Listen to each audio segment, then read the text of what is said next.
अब आपको बताएं कि chief justice Lahore high court justice Yawar Ali Khan का पंजाब असम्बली का दौरा। चीफ जस्टिस ने सदारती इंतखाबात के हवाले से तैयारियों का जायजा लिया।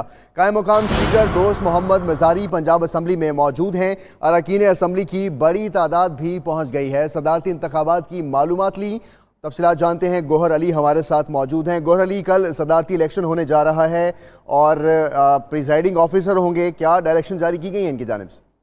जी, कल होने वाले सदारती इंतखाब के लिए पंजाब असम्बली में तैयारियां तकरीबन मुकम्मल कर ली गई हैं। आज सुबह जो है चीफ जस्टिस यावर जमान पंजाब असम्बली पहुंचे हैं और उन्होंने इंतजामियात का जायजा लिया है। इस वक्त वो हाउस में मौजूद है और हाउस को पोलिंग स्टेशन करार दे दिया गया है।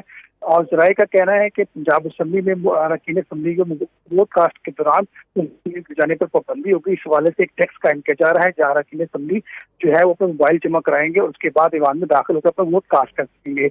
यहाँ पर 2 बूथ बनाए गए हैं और आधे अरकान एक बूथ पर जबकि बाकी अरकान दूसरे बूथ पर वोट कास्ट करेंगे। और अरकान के असम्बली की कार्ड का भी बड़ा मामला अहम हो गया। अभी तकरीबन 200 अरकान ने कार्ड वसूल नहीं किए, जिस वजह से जो है वो पंजाब असम्बली का स्टाफ परेशान है और अरकान असम्बली को टेलीफोन करके कह रहा है कि आकर अपने कार्ड ले लें, क्योंकि कार्ड के बगैर असम्बली का जो कार्ड होता है उसके बगैर कोई भी रुकन जो है वो वोट कास्ट नहीं कर सकेगा। इस हवाले से सिक्योरिटी के भी कल सख्त इंतजाम किए जाएंगे। किसी आउटसाइडर को पंजाब असम्बली दाखिले की इजाजत नहीं होगी। जी सही, सदारती इंतखाबात के हवाले से इंतजामात का जायजा लिया जा रहा है। बहुत शुक्रिया गौहर अली, आपने हमें अपडेट किया।